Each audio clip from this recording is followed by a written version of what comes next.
CBS Atlanta News presents Public Affairs on Peach. According to the most recent elder fraud survey, 1 in 5 seniors have been victimized by a financial fraud.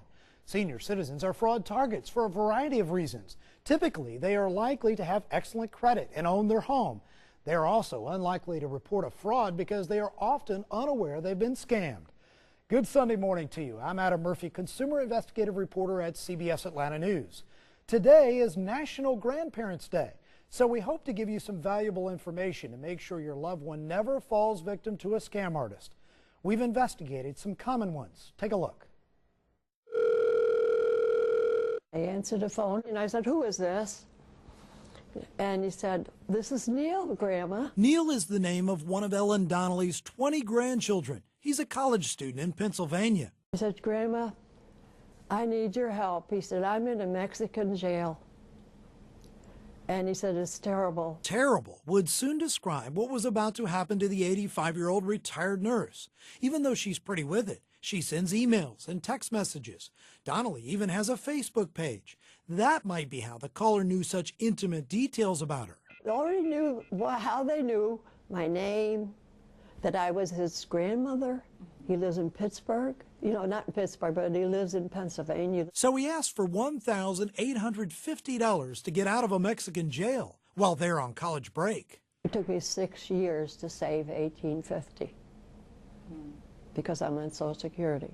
Donnelly's heart was in the right place. All I could think of, so many kids have gone overseas, in jail 4 years, 7 years, couldn't get out for simple things. So she made a trip to her bank, then to Western Union. Soon after, she would find out her grandson had not made a trip to Mexico at all. $1,850 gone, just like that. Horrible. I just was sick inside. I wanted to cry and I couldn't cry.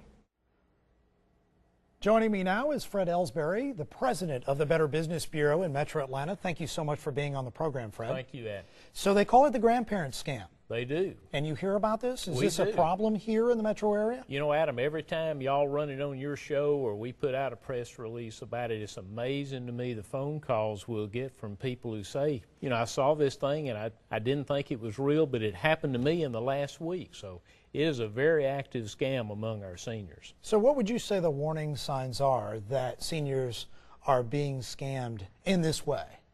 Well, you know, I think probably the biggest thing is you get a phone call just out of the blue, and they're always incoming cold calls that are coming in.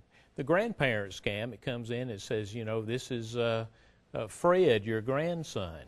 And you might think, well, surely they know what Fred sounds like. But again, remember, they call in, I'm in a Mexican jail, I'm in a Canadian jail, wherever it might be. So the connection's not real well, and of course, a lot of our seniors, like myself, don't hear quite as well as they used to be. So, you know, you don't want to just hang up. This is your grandson, and they need you on the other end of the line. And it's that desperation that really begins to kind of pull on the heartstrings of our grandparents to make them feel like they need to do something to help their grandson.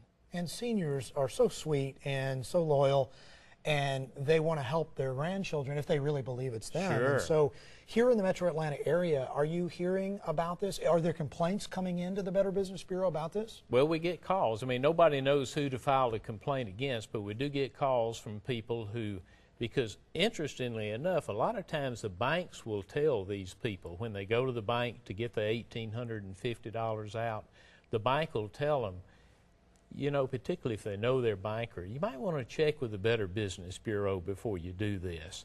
And so they're actually a very good frontline defense. So I always encourage seniors, have a good relationship with your bank.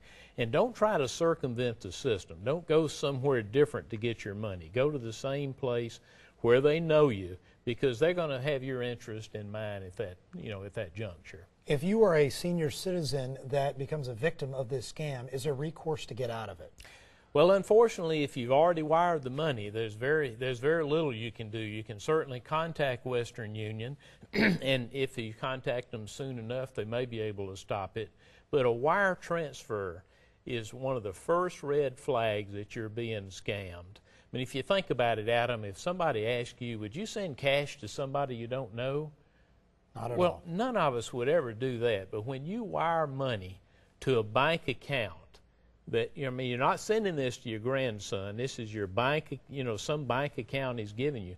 You're sending cash to somebody you don't know, and that's a very big red flag. So some other scams include like telemarketing fraud. Can you elaborate on that? Well, our seniors are at home more frequently than not, and that makes them targets for telemarketing scammers who will call up and use just any number of guises to try to get your personal information. It may be that they call, for example, with the new health care law and the new exchanges going into effect October 1st. We've heard of phone calls come in trying to be sure you've got you need to get a new Medicare card. So if you give us your Social Security number, we'll verify that's and we'll send you a new Medicare card. All they want is your Social Security number. So you really have to be cautious. The phone is one portal through which scammers will get to you. So the telephone, internet, they'll even come to your home. Yeah, and you lead to my next point, internet fraud. It's fraud. not just the telephone scams that you're hearing about.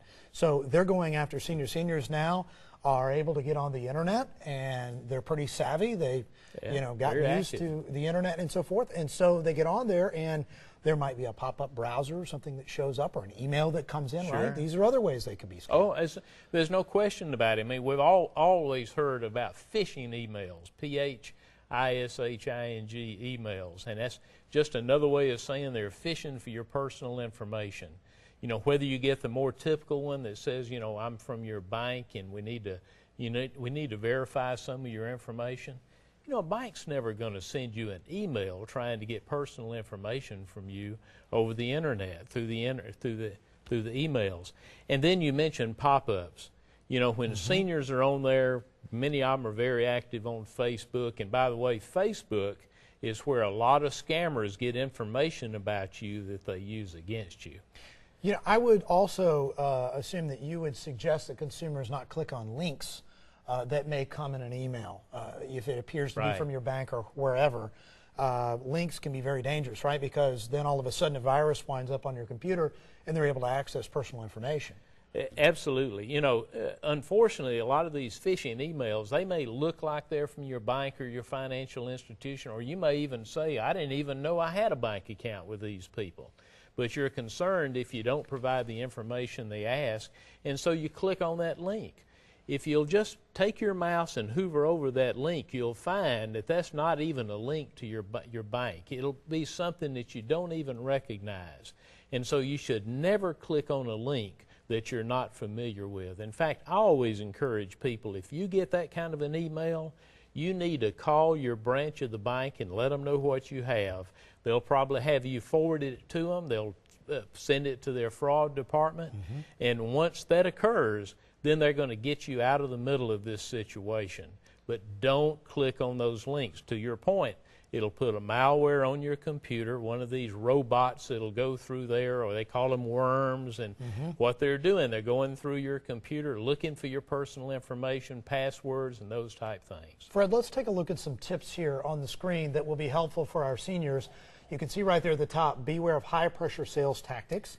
Right. Use secure payment methods. That's very important because if you use a credit Absolutely. card, you can usually get that money back as opposed to wiring money like we talked about or sending cash to somebody. Right. Always report fraud. If you feel in your gut that it's just not right, report it. And there's the Better Business Bureau complaint line on the screen, and that is 404-766-0875. Right. And here are some other tips that I think will be helpful. Be wary of unsolicited correspondence. Never give personal information over the phone. We talked a little bit about that. Right. Research the information. If you get it, like Fred said, from a banking institution and it's an email, call the bank. Or if you get a phone call from somebody that says they're from the bank, call the bank. Right. And just make sure that you're really dealing with the right person and call them back, as we mentioned there on the screen as well. Fred, these are some really good tips that I think will be helpful to seniors and their family. I mean, absolutely. This is something that I think if you have seniors in your family, this is information you can share with them as well. Adam, if you think about our generation of seniors, they've gone through, many of them, the Depression, World War II. They're some of the most trusting people we have in our society. That makes them a target because they want to trust the people that are coming to them. I have a rule that I give seniors, and that is never give your personal information to people unless you know who they are and you know what they need to do with that information. Very, very good So if information. you know who they are, that means that you've called them, you know who you've called, and you know the purpose of that call, and you know what they're going to, and don't be shy about asking, so why do you need my Social Security number? And you know, a lot of times too, people should go visit people that they're dealing with, or try to meet Right. people that they're dealing with. A cold call is just never a good idea if you get a call from somebody saying they're with the banking institution or what may be, you know, Right. An illegitimate company. So, you know, if you're able to deal with people that you have personally met, then it's always better than a cold call or an email that It's you better. don't know. It's certainly better than a cold call. I mean, you know, most of our seniors are at the point in their life where they've got a support network that provides the security that they need. There's really no need for them to step outside of that, and so they should caution themselves if they feel that pressure. And many times, you're right. The very first one you had up there was high pressure.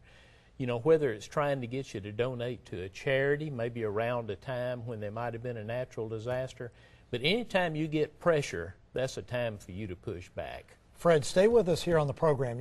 You're a wealth of Good. knowledge and have good information, so we want to make sure we talk about some other scams and tips that will be helpful to seniors. So we'll have you back here Good. in a moment. And yes, when we come back, seniors are not just scammed over the phone and internet. Some scammers are so bold they come knocking on your front door. We have a warning about this coming up next.